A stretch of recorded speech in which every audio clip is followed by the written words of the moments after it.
all are safe at your places. So I welcome you all in this social science class. But at first, I would like to introduce myself to you all. My name. We are going to start our very second chapter of your history book, that is From Trade to Territory. The company establishes power.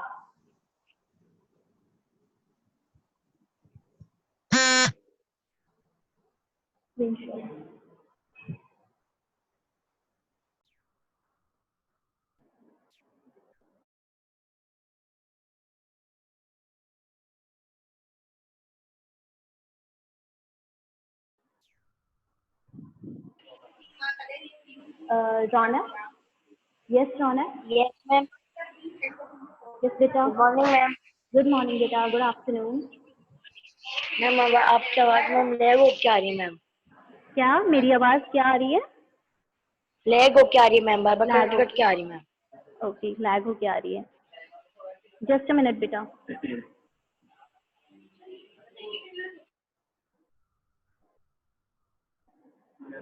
Yes Divyanshu. Ma'am आपने बताया था कि ma'am जो ma'am वो last था ना Bahadur Shah Zafar ma'am वो Yes, जो बेटा. अरेस्ट हुआ था ना. हेलो. Yes बेटा, I am able to listen you. Yes tell me. Ma'am जिसने मैम अरेस्ट किया था मैम वो जमींदार जो आपने कहा था वो जमींदार था. नहीं बेटा, जो बहादुर शाह जफर थे आपके मुगल एम्पायर के लास्ट मुगल एम्परर थे. उस बहादुर शाह जफर को और उनके बच्चों को कैप्टन हॉटसन ने अरेस्ट किया था. कैप्टन हॉटसन जो है ईस्ट इंडिया कंपनी के उस टाइम पे कैप्टन थे, उन्होंने अरेस्ट किया था. Okay.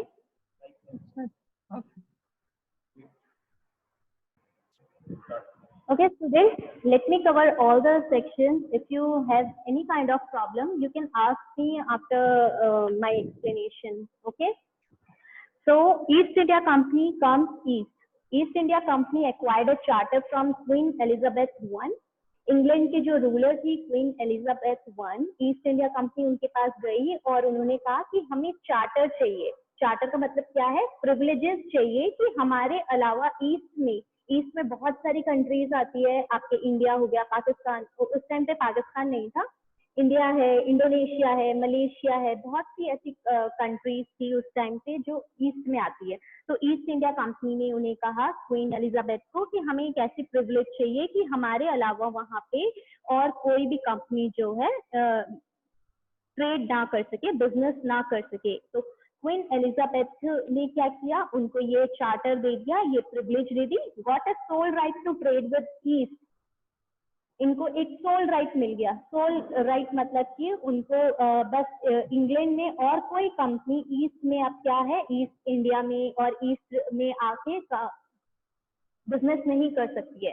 It excluded competitors from other English trading companies with mercantile objectives made huge profits. अब इससे क्या होगा, अगर ईस्ट इंडिया कंपनी ने ये चार्टर ले लिया तो अब और भी जितनी कंपनीज हैं वो क्या करेंगे, अब उनको कोई भी राइट नहीं है कि वो ईस्ट में जाके ट्रेड कर सके. वहां से चीप रेट में गुड्स को परचेज किया उन्होंने और उसके बाद वापस से वो इंग्लैंड गए और वहां पे उन्होंने इन चीप गुड्स को क्या कर दिया, सेल आउट कर दिया. नो, अब इससे क्या हुआ, अब ईस्ट इंडिया कंपनी के पास क्या था, एक सोल राइट था, चार्टर था, और इस वजह से और कोई कंपनी जो है कंपटीशन में नहीं आ सकती थी. तो यहाँ पे इनके जो है मर्सेंटाइल ऑब्जेक्टिव थे. मर्सेंटाइल क्या होता है बेटा? A business enterprise that makes profit primarily through trade, buying goods cheap and selling them at higher prices. Mercantile मतलब कि जब वो प्रॉफिट, एक कंपनी जो है, एक बिजनेस एंटरप्राइज जो है प्रॉफिट करती है. कैसे करती है प्रॉफिट? ट्रेड के थ्रू. वो चीप रेट्स में, सस्ते में गुड्स को परचेज करती है और उसको हायर प्राइजेस में क्या करती है, सेल कर देती है. ओके. तो ईस्ट इंडिया कंपनी को क्या है, एक ये चार्टर मिल गया था और जिससे कि उनको बहुत ज्यादा ह्यूज प्रॉफिट्स हो रहे थे. ठीक है. Now, still competition from other European powers was there, but अब इंग्लैंड में ईस्ट इंडिया कंपनी ने तो इंग्लैंड की क्वीन जो थी, रूलर जो थी क्वीन एलिजाबेथ, उनसे चार्टर ले लिया कि इंग्लैंड का और कोई कंपनी जो है वहाँ ईस्ट में बिजनेस नहीं कर सकता. बट और भी यूरोपियन पावर्स थी, लाइक पोर्टुगीज हो गया, डच हो गए, फ्रेंच हो गए, उन्होंने भी क्या है सी रूट के थ्रू और इन्होंने इंडिया को फाइंड आउट किया और यहाँ पे आके वो बहुत ज्यादा इंटरेस्टेड थे मार्केट करने में, बिजनेस करने में। आप सबको पता है वास्को ड गामा ने इंडिया का सी रूट डिस्कवर किया था 1498 में, ठीक है। अब पोर्टुगीज के वास्को ड गामा कौन थे? पोर्टुगीज रूलर थे, पोर्टुगीज एक्सप्लोरर थे और उन्होंने सी रूट को ऑलरेडी डिस्कवर कर रखा था। तो पोर्टुगीज भी क्या कर रहे थे, इंडिया में आ रहे थे और वहां पे बिजनेस कर रहे थे इंडिया से। So competition between these countries created problem. अब कॉम्पिटिशन जो था ईस्ट इंडिया कंपनी का किसके साथ में था? पोर्टुगीज के साथ में था, डच के साथ में था, फ्रेंच के साथ में था, ठीक है।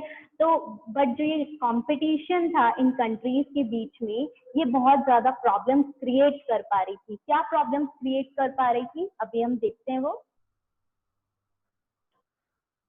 They were all interested in buying the same things: cotton, silk, cardamom, pepper, cloves, cinnamon, etc. तो ये जितनी भी पोर्टुगीज थे, डच थे, फ्रेंच थे, ईस्ट इंडिया कंपनी थे, ये सब किन चीजों में इंटरेस्टेड थे, किन चीजों को बाय करने में इंटरेस्टेड थे? They were interested in buying cotton. आपको पता है फाइन कॉटन, इंडिया का फाइन कॉटन और सिल्क बहुत ज्यादा अच्छी क्वालिटी का था, तो वो उसे परचेज करना चाहते थे। कार्डमम, इलायची यहाँ की, पेपर, काली मिर्च जो होती है, क्लॉव्स हो गए आपके, लौंग, सिनेमन, दालचीनी, एक्सेट्रा, ये जो स्पाइसेस हैं, कॉटन है, सिल्क है, फाइबर्स हो गए, ये सबको परचेज करने में बहुत ज्यादा इंटरेस्टेड थी। They were all interested in buying these things because जो यूरोप का मार्केट था वहां पे इन सारी चीजों की जो डिमांड थी वो बहुत ज्यादा थी। तो अब एक नॉर्मल सी बात समझो, अगर कोई एक प्रोडक्ट है, उसको खरीदने वाले बहुत सारे लोग हैं, ठीक है। सपोज आप में से ही किसी को आपको कॉटन खरीदना है, ठीक है। आपके पास कॉटन है, ठीक है। आपके पास 4 लोग आ रहे हैं कि मुझे कॉटन खरीदना है, मुझे कॉटन खरीदना है। अब आप किसको कॉटन सेल आउट करोगे? आप कॉटन उन्हीं को सेल आउट करोगे जो आपको उसकी अच्छी प्राइस देगा, ठीक है। अब एक सेकेंड पॉइंट देखिए, मोर डिमांड। अब डिमांड बहुत ज्यादा थी यूरोपियन मार्केट में इन सारी चीजों की, कॉटन, सिल्क, कार्डम, स्पाइसेस की, सबकी डिमांड बहुत ज्यादा थी। अब अगर डिमांड ज्यादा होगी तो आप ऑटोमेटिकली उसकी प्राइस भी बहुत ज्यादा होगी, ठीक है। और अगर प्राइस ज्यादा होगा तो क्या होगा, कंपनी को प्रॉफिट भी ज्यादा होगा। तो इससे क्या हुआ, डिमांड के साथ प्राइस भी बढ़ी और प्राइस के साथ कंपनी के जो प्रॉफिट थे वो भी इंक्रीज हो चुके थे। बट जो ये पोर्टुगीज, डच, फ्रेंच और ईस्ट इंडिया कंपनी था, इनका जो इंडियन मार्केट में और ईस्ट में जो मार्केट था वहां पे जो है राइवल कॉन्फ्लिक्ट होने लग गए। अब सब चाहते थे कि हम परचेज करें, ठीक है, प्रोडक्ट्स को हम परचेज करें, बट ऐसा प्रोडक्ट जो रिसोर्सेज हैं वो तो लिमिटेड है। तो अब कॉम्पिटिटर्स क्या करने लगे? थर्ड पॉइंट देखिए, the only way the trading companies could flourish was by eliminating rival competitors. अब एक ही तरीका उनके पास, जो ये ट्रेडिंग कंपनीज थी, ये जो बिजनेस कर रही थी, Dutch, Portuguese, French etcetera, east India company, उनके पास अब अपने मार्केट को फ्लरिश करने का, अपने बिजनेस को एक्सटेंड करने का, फ्लरिश करने का एक ही तरीका रह गया था, वो था एलिमिनेटिंग राइवल कॉम्पिटिटर्स। ये जो राइवल कॉम्पिटिटर्स थे, इनके ये जो कॉम्पिटिटर्स थे, इन सबको क्या करना, एलिमिनेट करना, यहाँ से हटाना, ठीक है, इस बिजनेस से हटाना। This led to fierce battles, भयंकर बहुत वॉर होने लग गए, बैटल्स होने लग गए, ठीक है। अब वो बैटल्स में क्या करते थे, वो एक दूसरे की शिप को सैंक कर देते थे, मतलब रास्ते में ही क्या करते थे, वो डुबा देते थे, ब्लॉक कर देते थे, रूट्स को ब्लॉक कर देते थे, ठीक है। एक दूसरे शिप को, जो उनका जो गुड्स होते थे, जो सामान था, उसको मूव होने नहीं देते थे। तो ये सारी चीजें वो क्या कर रहे थे, इससे बैटल्स हो रहे थे, ठीक है। और वो अपने एक दूसरे के गुड्स को ब्लॉक कर रहे थे, रूट्स को ब्लॉक कर रहे थे, जिससे कि उनका जो मार्केट है, उनका जो बिजनेस है, वो एक्सटेंड हो, फ्लरिश हो। Now next point, trade was carried on with arms and trading posts was protected through fortification. Now this point is very important. Trade was carried. अब ट्रेड कैसे करें, अब उन सबके पास यही प्रॉब्लम थी कि हम ट्रेड कैसे करें। तो trade was carried on with arms. Arms का मतलब यहाँ पे है मिलिट्री फोर्सेस के थ्रू, ठीक है। आपके यहाँ पे उन्होंने बहुत सारी आर्मी ऑफिसर्स को उन्होंने हायर कर लिया कि हमारा ट्रेड हो सके। ट्रेडिंग फोर्स जहाँ पे भी आप गुड्स परचेज करते हो और उन गुड्स को जब आप रखते हो उनको हम ट्रेडिंग पोस्ट बोलते हैं। तो ये जो ट्रेडिंग पोस्ट थे वो प्रोटेक्ट किए जा रहे थे, किसके थ्रू प्रोटेक्ट किए जा रहे थे, फोर्टिफिकेशन। फोर्टिफिकेशन का मीनिंग क्या है, आप बड़ी बड़ी वॉल्स बना देते हो, बिल्डिंग्स बना देते हो, ठीक है। आप जहाँ सामान रखते हो उसके चारों तरफ ऐसे वॉल्स को खड़ा कर देते हो और फिर आर्मी ऑफिसर्स को और वहाँ पे अपने मेन को भी हायर करके खड़ा कर देते हो, जिससे कि वो क्या कर सकते हैं, उनकी प्रोटेक्शन कर सकते हैं कि आपका कोई सामान जो है वो चोरी ना कर सके, इधर से उधर लेके ना जा सके। Okay, so trade was carried on with arms and trading posts were protected through fortification। जो trading post थे उसको किसके थ्रू प्रोटेक्ट किया गया, fortification के थ्रू प्रोटेक्ट किया। Now, but this fortification created conflicts with local rulers। But ये जो फोर्टिफिकेशन थी इससे बहुत ज्यादा प्रॉब्लम्स क्रिएट हो रही थी। क्या प्रॉब्लम्स क्रिएट हो रही थी, जो लोकल रूलर्स थे, अब फोर्टिफिकेशन हो रहा था, प्रोटेक्शन हो रहा था, तो उनके प्रॉफिट्स भी ज्यादा होने लग गए नेचुरली। अब उनके पास जितने भी गुड्स थे वो बहुत ज्यादा अच्छी तरीके से उनके पास रह रहे थे, ठीक है। तो फोर्टिफिकेशन क्या हो रहा था, फोर्टिफिकेशन के वजह से उनके बीच में जो लोकल रूलर्स थे उनके बीच में बहुत ज्यादा लड़ाइयाँ हो रही थी, कॉन्फ्लिक्ट होने स्टार्ट हो चुके थे। जो लोकल रूलर्स थे वो बहुत ज्यादा इससे इफेक्ट हो रहे थे। Okay,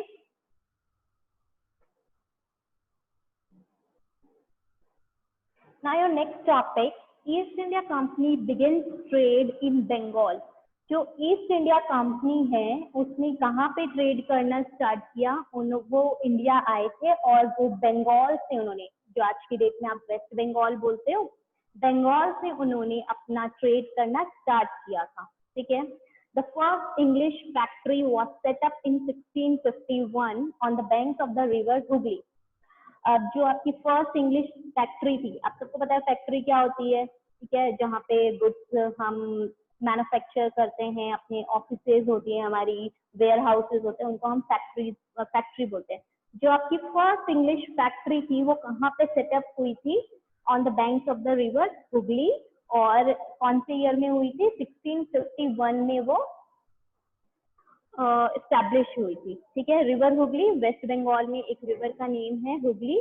okay, now company traders, जिनको हम फैक्टर्स भी बोलते हैं, ये जो फैक्ट्री टर्म है आज के डेट में जो आप फैक्ट्री बोलते हो वो कहाँ से आया है, यहीं से ये फैक्ट्री वर्ड आया है, फैक्टर्स, ठीक है। ये इस टाइम से ही आया है कि 1651 के टाइम पे जो 1651 के टाइम पे जो ये फैक्ट्री बनी थी उसी टाइम से हमारे पास जो ये फैक्ट्री टर्म है हमारे पास आया है। कंपनी ट्रेडर्स को क्या बोला जाता है, फैक्टर्स, जो बिजनेस करते थे कंपनी के लिए, ठीक है, जो कंपनी काम कर रही थी उनको हम फैक्टर्स बोलते हैं। वो ऑपरेट करना स्टार्ट कर चुकी थी। Factory had a warehouse, offices. एक फैक्ट्री में क्या होता है, वेयर हाउस होता है जहाँ पे वो गुड्स को रख सकते हैं, ऑफिसेज हो सकते हैं, ऑफिसेज होते हैं जहाँ पे वो अपना सारा एडमिनिस्ट्रेशन सिस्टम वो स्टैब्लिश करते हैं। तो एक फैक्ट्री में वेयर हाउस होता है, ऑफिसेज होते हैं।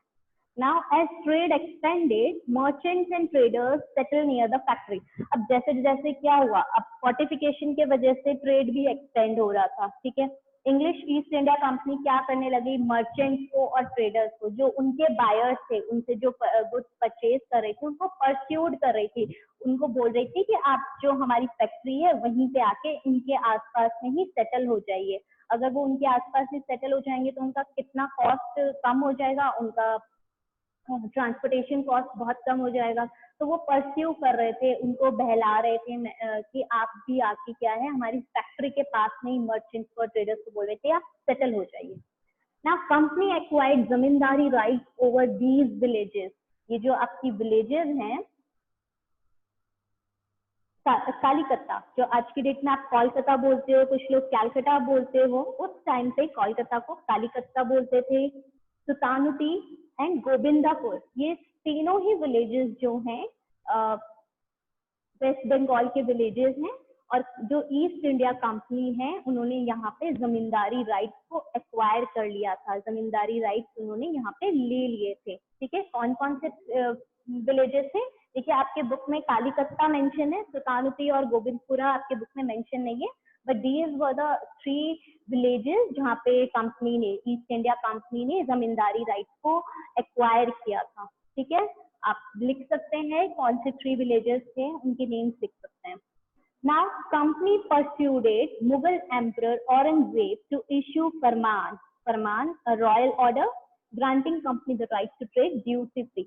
Now, अब ईस्ट इंडिया कंपनी क्या कर रही थी? ईस्ट इंडिया कंपनी ने मुगल एम्परर के पास डायरेक्टली, जो उस टाइम में मुगल एम्परर थे औरंगजेब, उनके पास डायरेक्टली वो परस्यू करने के उनके पास परस्यू करने गए, उनसे विनती करने लग गए, उनको बहुत ज्यादा मैनिपुलेट करके उन्होंने क्या एक फरमान को इश्यू करवाने के लिए बोला था। फरमान क्या होता है? एक रॉयल ऑर्डर है।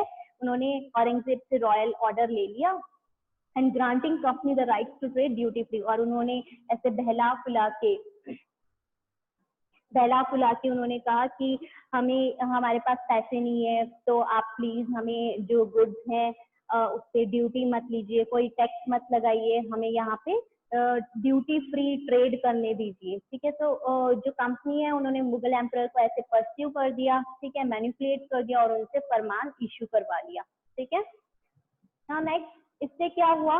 However these farmans were continuously misused by company officials. ये जो फरमान अब औरंगजेब से इन्होंने इश्यू तो करवा लिया, अब ये इस फरमान का क्या कर रहे थे? बहुत ज्यादा मिसयूज भी कर रहे थे। ठीक है, कैसे? अब उन्होंने जो फरमान था, औरंगजेब ने किसके लिए फरमान किया था? देखिए, granted concessions only to company, but company officials were using this concessions for private trade, refuse to pay taxes. जो औरंगजेब ने फरमान दिया था वो किस लिए दिया था? वो खाली कंपनी के लिए दिया था कि आप कंपनी से जो ट्रेड कर रहे हो उसके लिए दिया था, बट जो ये कंपनी ऑफिशियल्स थे वो किसके लिए यूज कर रहे थे उसको? कंसेशन की प्राइवेट ट्रेड। फॉर एग्जाम्पल, कोई कंपनी ऑफिसर है, उसको अपनी वाइफ के लिए एक डायमंड का नेकलेस लेना है, तो उन्होंने वो फरमान को दिखा देते थे जो भी ट्रेडर होता था, और उससे विदाउट टैक्सेस क्या लेते थे? वो गुड परचेज कर लेते थे। उसने अपनी वाइफ के लिए नेकलेस परचेज कर लिया और वो टैक्सेस को पे करने के लिए रिफ्यूज कर देते थे। बट जो हमें औरंगजेब ने फरमान इश्यू किया था वो किसके लिए किया था? कंपनी के लिए किया था, खाली ट्रेडिंग के लिए किया था, कोई प्राइवेट यूज के लिए नहीं किया था। बट वो इस फरमान का, जो कंपनी ऑफिशियल्स थे वो इस फरमान का मिसयूज कर रहे थे और टैक्सेस को पे करने के लिए रिफ्यूज कर रहे थे। So this misuse of Farman was leading to enormous loss of revenue for Bengal।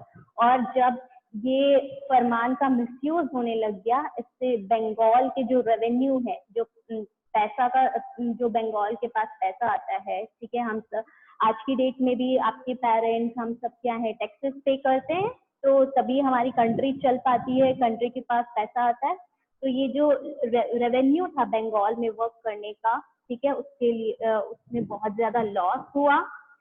तो अब क्या होगा? क्या was the nawab of Bengal Murshid Quli Khan happy with this? क्या मुर्शिद काली खान जो नवाब थे बंगाल के, इससे खुश थे? क्या वो इसके लिए प्रोटेस्ट करेंगे? ये सारी चीजें हम अब अपनी नेक्स्ट क्लास में देखेंगे कि मुर्शिद काली खान ने कैसे प्रोटेस्ट किया, क्या उन्होंने औरंगजेब के सामने रखा, ये सारी चीजें। तो students, read this chapter till now, जितना आज पढ़ाया है मैंने। If you find any difficulty, let me ask, मुझसे पूछ लेना अपनी next class में। So any of you have any problem in this?